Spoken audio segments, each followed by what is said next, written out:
Today, I am proud to create him Prince of Wales. With Catherine beside him, our new Prince and Princess of Wales will, I know, continue to inspire and lead our national conversations, helping to bring the marginal to the center ground. King Charles. Today, I am proud to name him Crown Prince of Aldrich. With Elira beside him, our new Prince and Princess will, I know, continue the work of this house, carrying its name into the next generation. King Fifer had barely finished the sentence before the cameras caught it. The flicker in Queen Marisal's eyes, the half-second where her composure slipped before she remembered where she was standing. Sources close to the palace say that in the days that followed, Marisol was handed a piece of paper that changed everything. A formal notice stripping her of 3 of her oldest patronages and handing them, quietly and without ceremony, to her daughter-in-law. The official statement said nothing at all. But inside the palace, everyone understood exactly what had happened. The question that mattered wasn't what the paper said. It was why the king had waited until now to sign it. If you want to understand why the court of Aldrich is currently holding its breath, you have to go back 19 years to a wedding almost nobody wanted to attend. Marisol wasn't born into this world. She married into it late, after a divorce that scandalized half the kingdom and a courtship that dragged on in the tabloids for the better part of a decade. The deal struck at the time was simple and, by all accounts, sincere. She would take the title of princess consort, not queen. It was a compromise built to spare the monarchy the embarrassment of crowning a woman half the country still blamed for the collapse of Fifer's first marriage. Whether that compromise was ever meant to survive the old king's death is a different question entirely. When King Aldous finally passed in the winter of his 91st year, Fifer ascended. And within 18 months the princess consort language had vanished from every court document without so much as a footnote. Marisol became queen. The palace called it a natural evolution. Critics called it something else, a promise made when it was cheap and broken the moment it became inconvenient. Either way, she had the crown. What she didn't have, according to people who worked inside the household for years, was the thing that actually matters in a court like this one: access. Her office was reportedly kept several steps removed from succession planning, from the shaping of foreign visits, from the decisions about which causes the family would publicly stand behind. She wore the jewels. She did not, by most accounts, hold the keys. The relationship between Marisol and Elira, her son's wife, was always presented to the public as warm, even sisterly.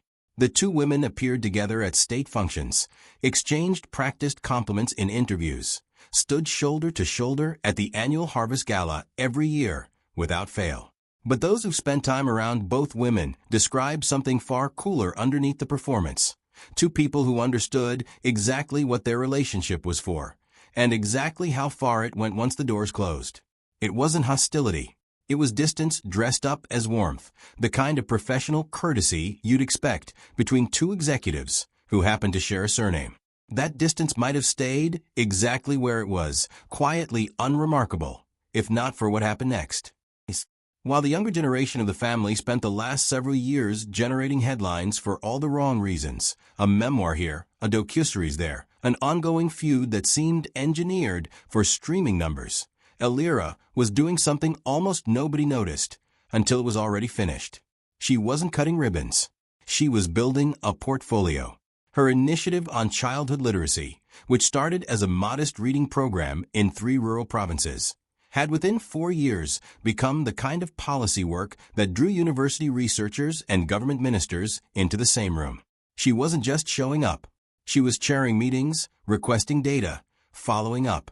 The people who worked with her described someone who read the briefing books before the briefings, which is apparently rarer in that world than you'd think.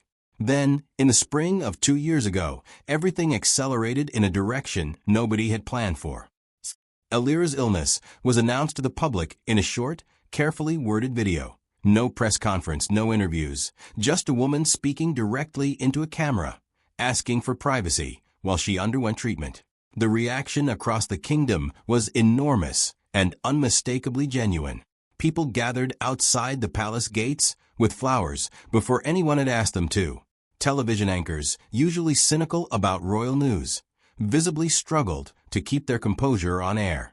It was, by every account, the first time in a generation the public had responded to a member of that family with something that looked like real, unguarded affection rather than polite obligation. Inside the palace, the response was reportedly just as significant, if far quieter. Elira didn't panic publicly. She released one calm statement, stepped back from her schedule, and returned to public life on her own timeline, refusing to let her children become part of the story. According to two people who spoke to a regional paper on condition of anonymity, King Fifer, himself managing a health scare of his own that year, began asking pointed questions about the future of the institution. Who could the public actually trust to carry it? Who had shown under real pressure that they had the composure the family would need for whatever came next? The answer, according to those same sources, was becoming difficult to avoid. By the following year, the reshuffling had stopped being a rumor and started showing up in the paperwork. Three of Marisal's long-standing patronages, the National Arts Foundation, the Children's Hospital Trust, and the Historical Preservation Society, causes she'd spent the better part of 2 decades attached to, were quietly transferred to Elira's office. No press release explained the change. No one from the palace commented publicly at all. But inside a court, the transfer of patronages isn't a scheduling matter. It's closer to a transfer of equity. These aren't hobbies for people in that position. They're the substance of the job. Losing them wasn't an inconvenience. It was, in the words of one former household staffer, watching someone's career get quietly erased and reassigned overnight. Alongside the patronages came something harder to document, but, according to insiders, just as significant: access. Elira reportedly began sitting in on planning conversations that had previously gone through Marisal's office as a matter of protocol. The circle of advisors around the king appeared gradually to be widening in one direction only. None of it was ever confirmed by the palace. Royal households rarely explain themselves in public, and Aldrith's is no exception. But those who study the institution closely say the pattern was hard to read as coincidence. According to one royal correspondent with long-standing sources inside the household, Marisol did not take the shift quietly. In private, she is said to have requested something unusual: a written guarantee. Not a conversation, not a reassurance over dinner, an actual document confirming that her remaining titles, her staff, and her public role would not be further reduced regardless of what happened with public opinion or succession planning in the years ahead. It was, in essence, a request for the kind of protection that royal tradition almost never puts in writing, because royal tradition depends on nothing ever being fully fixed. The answer, according to the same source, was a firm no. The king's office reportedly framed the rejection in careful, bureaucratic language. The monarchy, they said, needs to remain adaptable. Nothing so significant could be permanently guaranteed in a system that has to be able to respond to changing circumstances. Whatever the wording, the substance was unmistakable.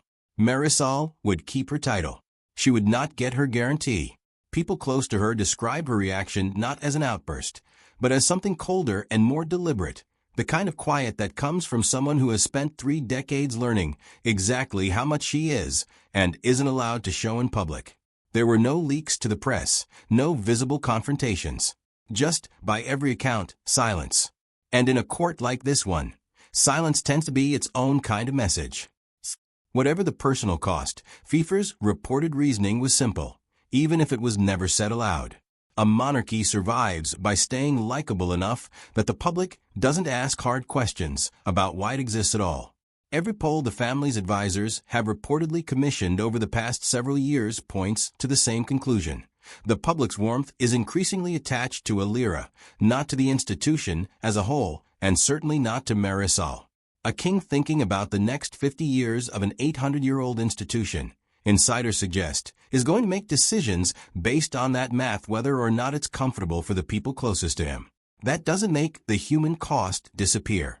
Marisol spent the better part of 2 decades absorbing public resentment that, by most fair accounts, predated her involvement in the family entirely. She built something resembling public acceptance slowly, deliberately, over years when very few people were rooting for her.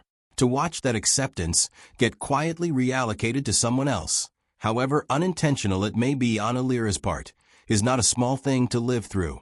Nothing in the reporting around this suggests Illyra asked for any of it. By most accounts, she has been focused on her recovery, her children, and her work, largely indifferent to the internal politics playing out around her. But intention rarely determines outcome in a house built on succession and optics. Courts like this one have engineered this exact maneuver for centuries.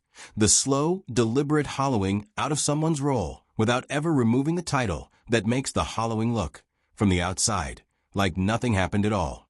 It is possible to keep the crown and lose everything that made it worth having. Historians of the institution will tell you this isn't new. What's new, if anything, is how visible the process has become in an era where nothing inside a palace stays private for long, and where a public statement filmed on a phone can generate more genuine affection in one evening than 50 years of ribbon-cutting ever managed. Whether this was the right decision for the long-term survival of the monarchy, or a quiet betrayal of a woman who spent decades earning a place she was never fully allowed to occupy, is not a question with a clean answer. Both things can be true at once.